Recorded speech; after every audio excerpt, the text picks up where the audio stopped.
یہ کہانی سٹارٹ ہوتی ہے 13 نومبر 2024 کو، جب عمران خان کی بہن علیمہ خان عمران خان سے اڈیالہ جیل کے اندر جاتی ہیں عمران خان سے ملاقات کے لیے۔ آدھے گھنٹے کی ملاقات کے بعد جب علیمہ خان باہر آتی ہیں اور میڈیا سے گفتگو شروع کرتی ہیں اور ان کا کہنا تھا اور 24 تاریخ عمران خان نے آج اسلام آباد کے لیے کال دے دیا۔ علیمہ خان کے اس بیان کے بعد پورے سوشل میڈیا پر ہلچل مچ جاتی ہے۔ ہر طرف ایک ہی خبر تھی کہ عمران خان نے فائنل کال دے دی۔ 23 نومبر تک ہر پروگرام میں ایک ہی گفتگو تھی کہ اب کیا ہوگا۔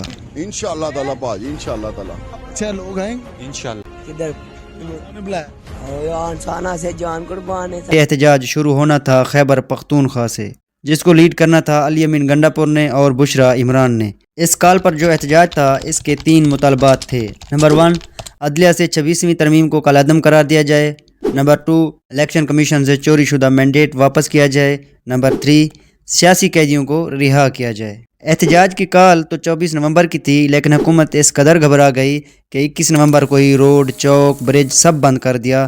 لوگوں کو گھروں سے نہ نکلنے کی ہدایت بھی جاری۔ 23 نومبر کو علی امین نے ایک پیغام جاری کیا اور کہا کہ 3 بجے آپ سب نے ثوابی انٹرچینج پر پہنچنا ہے اور وہاں سے میں خود احتجاج کو لیڈ کروں گا۔ میں یہ واضح پیغام دے رہا ہوں کہ پختونخوا کی ساری عوام نے کل 3 بجے تک پہنچنا ہے ثوابی کے انٹرچینج پہ، میں وہاں سے آپ کو لیڈ کروں گا۔ حکومت نے اس احتجاج کو روکنے کے لیے پوری کوشش کی، لیکن پی ٹی آئی نے یہ احتجاج منسوخ نہیں کیا، کیونکہ اس کے پیچھے ایک سب سے بڑی وجہ یہ تھی عوامی دباؤ۔ عوامی دباؤ اس قدر زیادہ تھا کہ تمام پی ٹی آئی کے لیڈر نے ایک ہی ٹویٹ کیا، ایک ہی بات کی کہ اس احتجاج کو روکنے کے لیے صرف عمران خان ہی ہے جو اس احتجاج کو روک سکتا ہے۔ He orders, we follow. So final call means final call. اس کا ریویو کرنا صرف اور صرف خان صاحب ریویو کر سکتے ہیں۔ لیکن اس کے بعد حکومت نے ایک چالاکی دکھائی، پارا چنان کے گاؤں میں آگ لگا دی تاکہ کسی چیز کو وجہ بنا کر اس احتجاج کو روکا جائے۔ یہ سب ہونے کے باوجود بھی پی ٹی آئی نے احتجاج منسوخ نہیں کیا، کیونکہ عوامی دباؤ اتنا زیادہ تھا کہ یہ کوئی بھی لیڈر میں اتنا ہمت نہ تھی کہ وہ اس احتجاج کو روکنے کے لیے کوئی بات کرے، گفتگو کرے یا کوئی ٹویٹ کرے، کیونکہ پورے سوشل میڈیا پر صرف ایک ہی بات ہو رہی تھی کہ احتجاج تو ہوگا۔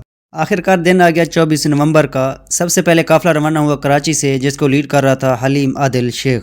پھر قافلہ نکلا بلوچستان سے صدام ترین کی قیادت میں۔ بلوچستان سے دوسرا قافلہ سالار کاکر بھی لیڈ کر رہا تھا، اور جنوبی پنجاب سے قافلہ نکلا جس کو لیڈ کر رہی تھی زرتاج گل اور اون عباس بپی۔ ثوابی میں تو لوگ 23 نومبر کے آئے ہوئے تھے۔ 23 نومبر سے 24 نومبر کے 5 بجے تک اتنے لوگ جمع ہو گئے تھے کہ آخرکار علی امین کو 5 بجے وہاں سے نکلنا پڑا۔ لاکھوں کی تعداد میں لوگ وہاں سے روانہ ہوئے اسلام آباد ڈی چوک کی طرف۔ میرے بھائیوں، ایک دوسرے کا کندھا بننا ہے، طاقت بننی ہے، آگے بڑھنا ہے، راستہ دینا ہے۔ حکومت نے تو ہر طرف روڈ، برج سب بند کر رکھا تھا، لیکن علی امین نے ان سب کا بندوبست بھی کر رکھا تھا، کیونکہ ان کے پاس پوری مشینری تھی ان سب کو راستے سے ہٹانے کے لیے۔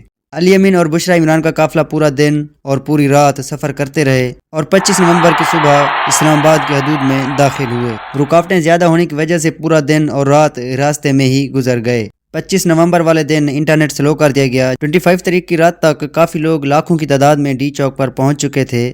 26 نومبر کی صبح ہوتے ہی تقریباً تمام دوسرے قافلے بھی شامل ہونے لگے۔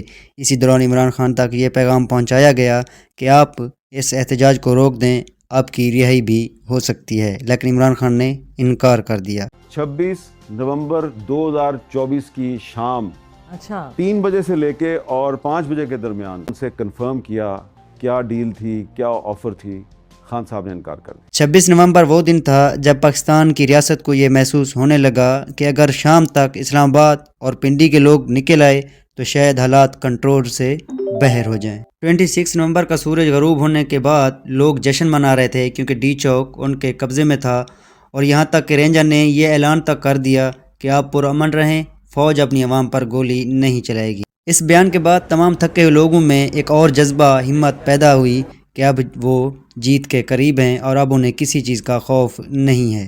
اب ریاست یہ بات سمجھ چکی تھی کہ اب حالات ان کے کنٹرول سے باہر ہوتے جا رہے ہیں، اور اسی دوران آرمی چیف کی سربراہی میں میٹنگ ہوتی ہے کور کمانڈر کی، جس میں سمجھوتا یہ کیا جاتا ہے کہ اب عوام سے لڑنے کے علاوہ ان کے پاس دوسرا کوئی راستہ نہیں بچا، کیونکہ ریاست یہ سمجھ چکی تھی کہ کل کا سورج نکلنے کے بعد حالات ان کے کنٹرول میں نہیں رہیں گے، اسی لیے فیصلہ یہ کیا گیا کہ اب فوج جو کر سکتی ہے وہ کرے گی۔ سیم ٹائم میں محسن نقوی اور عطا تارڑ میڈیا پر گفتگو کر رہے تھے اور کہہ رہے تھے کہ اگر ہم نے 5 منٹ کے لیے فائرنگ کی تو ڈی چوک خالی ہو جائے گا، کیونکہ اس کی وجہ یہ تھی عمران خان کی اہلیہ بشرا عمران نے یہ اعلان کر رکھا تھا کہ خان صاحب کو لیے بغیر ہم واپس نہیں جائیں گے۔ گاڑیوں میں بیٹھے اور ہم تیز چلتے اور وہاں پہنچیں گے، ایسے ٹائم ضائع ہو رہا ہے اور ہم نے خان کو لیے بغیر واپس نہیں آنا، ہم خان کو لینے آ رہے ہیں۔ آخر کار رات کے 2 بجے کے قریب فورسز نے نہتے شہریوں پر گولیاں چلا دی۔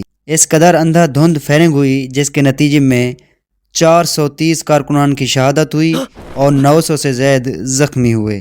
یہ پاکستان کی 76 سالہ تاریخ میں پہلی بار ایسا ہوا کہ فوج نے اپنے ہی شہریوں پر گولیاں چلائی۔ یہ شاید پاکستان کی بدقسمتی تھی۔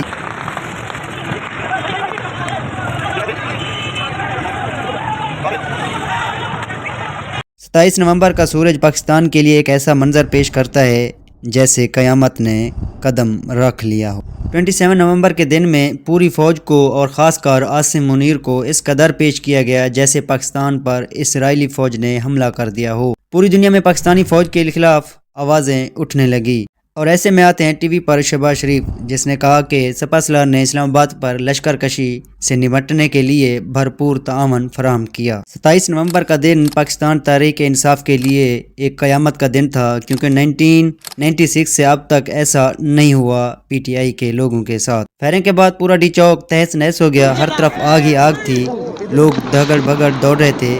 اس کے ساتھ ساتھ پی ٹی آئی کے بندے بھی گرفتار ہونے لگے، مرد عورت لیڈر کارکنان سب کے سب جو بھی پولیس کے ہاتھ آ رہا تھا گرفتار کر رہے تھے۔ فورسز کو اتنا سخت آرڈر تھے کہ ایک بندہ نماز پڑھ رہا تھا کنٹینر کے اوپر، 3 فورسز کے نوجوان وہاں پہ کھڑے تھے تو ان میں سے ایک نے اس نوجوان کو دھکا دے کر نیچے پھینک دیا۔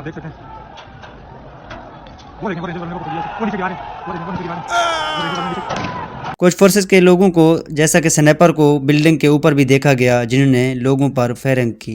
لاشیں اور زخمی اس قدر زیادہ تھی کہ تمام ہسپتال فل ہو گئے، یہاں تک کہ لاشوں کو چھپانا پڑا۔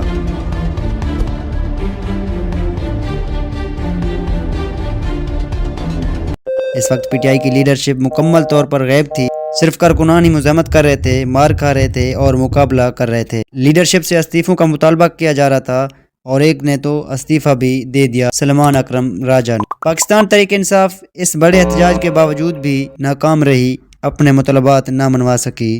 اس کی اصل وجہ لیڈرشپ کا کمپرومائزڈ ہونا تھا۔ اتنے بڑے واقعہ ہونے کے باوجود بھی اس کی CCTV فوٹو بھی سامنے نہیں آئی اور نہ ہی اس پر کوئی شفاف و صاف تحقیق ہو سکی۔ اللہ پاکستان کا حامی و ناصر ہو۔